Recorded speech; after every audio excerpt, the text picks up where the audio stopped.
What's up, guys? Today's video is a little bit different. Figured I'd give y'all a view. Got these windshield wipers on here. Got this nice, clean, no streak windshield. Of course, it's sprinkling. There's some water on the road, so we got to deal with that a little bit. But today, what I want to talk about is, trip planning. Planning your route out as far as your load goes and what you're going to want to do, or at least what I do. Now, to each their own. Everybody has their own way of doing things depending on, if you're a company, if it's your truck, your time, time-wise, your preferences. But today is a good example of trip planning, and the shortest route's not always the best route. Now I'm headed down to Clarksville, Arkansas, but I'm coming from Springfield. Had to go there, get some things taken care of, get my CPAP machine switched out. Ended up being there and took a reset and was able to get a few other things done. But I got a load from lineup as I was getting ready to leave, and it was headed. They were dropping in Springfield. It was actually supposed to be there last night, which is partially where this trip planning came in.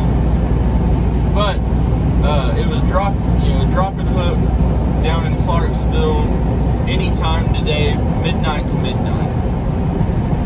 So I told him I'd take it. Leaving Springfield, the shortest route was 150 miles, and it takes you down State Highway 65, and then it's actually the road that I did my first load as lease. I took it down 65, and then I came back up there from Louisiana the other day. Now, taking that road in the truck multiple times, I've come to realize that even though it's 150 miles, the first time I drove it, it took me about 4 hours to get to where I was going in Arkansas. My second option was I could take 44 over to 49 and then run 49 down here to 40 and run across from about Fort Smith over to Clarksville. Now that adds a little less than 100 miles to my trip.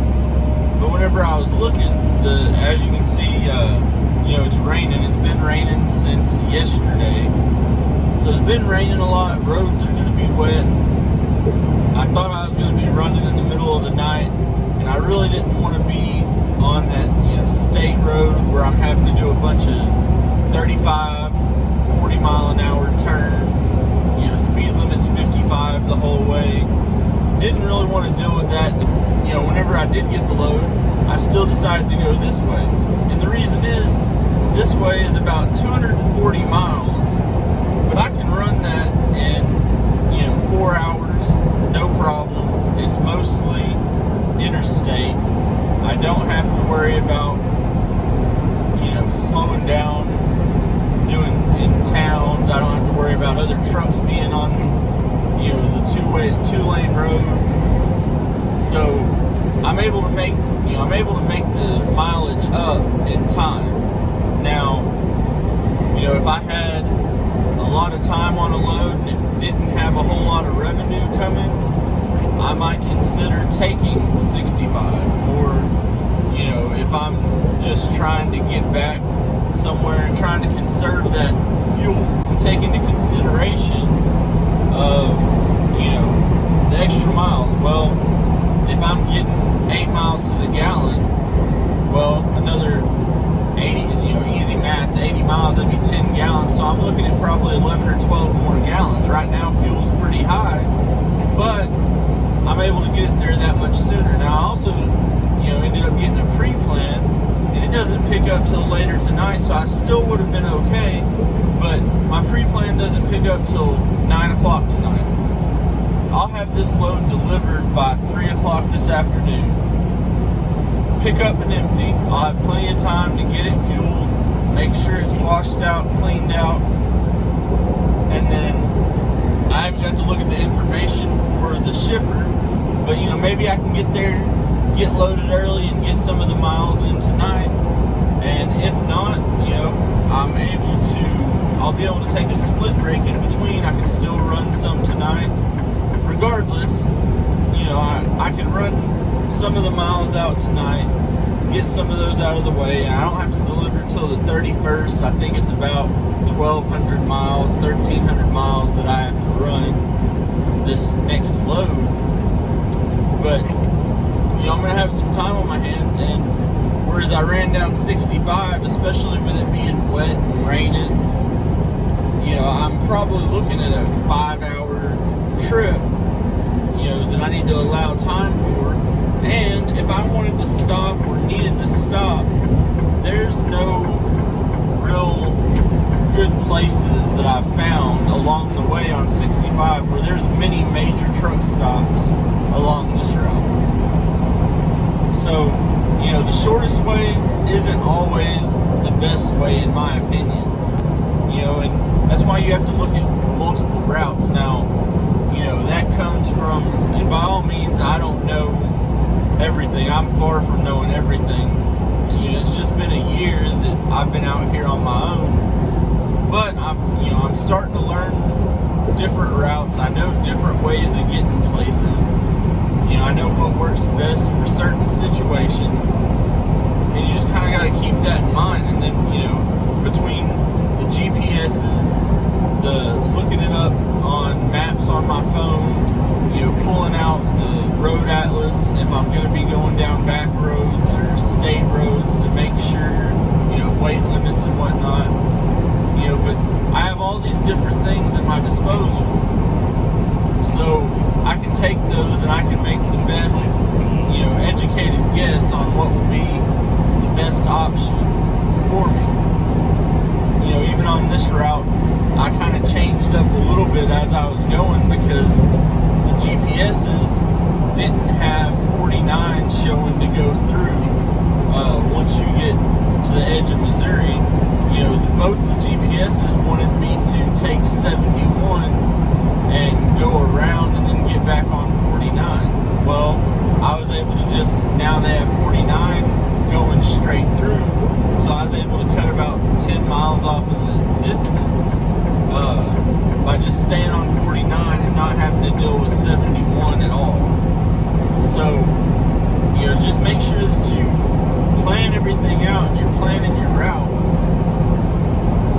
Sometimes the shorter option is better. I do try and take the shorter option if it's not going to involve a lot of slowdowns and everything else. But realistically, I'm probably going to end up saving not as much as I would on fuel, but I'm going to save some on fuel just for the fact of I don't have all those speed up, slow down. I don't have as many grades to deal with because it's really, mountainous going down 65. And there's a lot of, brake usage and using your engine brake. So I have 40,000 pounds in the trailer. That's going to slow me down going uphill and downhill. Downhill will help push me, but still, you have to go at a safe speed. But I'm not going to be able to keep my speed going up some of these steep inclines. Whereas if I was lighter, I could run a little bit quicker. Now, and then the weather also you got to take that into consideration, especially whenever you're talking about routes that might take you, in a totally different area.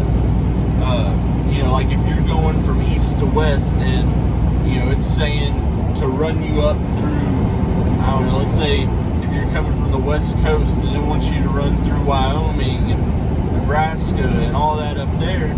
Well, if it's especially, in the wintertime, you have to look. They might have roads shut down. It might actually be quicker for you to go out of route a little bit longer distance and to take, go down through New Mexico and Texas. got to learn the different route lanes and, you know, pick the lane that's going to work best, because even though it might cost you to run a little bit further, you might save a day. You know, if you're shut down, you might be shut down a day or two because the roads are bad. But if you would have went 100, 200 miles out of route and taken a different way, you could have saved that time and made up those miles hand over fist. But, you know, basically, just, you know, plan, be ready, you know, learn your routes, know what you want to do, and do what works best for you. Now, you know, a lot of people, of course, are already going to know this, but if you haven't thought about it, just think about it. You know, think about the different things that you can do to save time and money. You know, make it less stressful, make it easier on your truck so it lasts longer. You just have to take all those things into account whenever you're out here. But that's all for this video, guys. Until next time, y'all keep safe and keep trucking.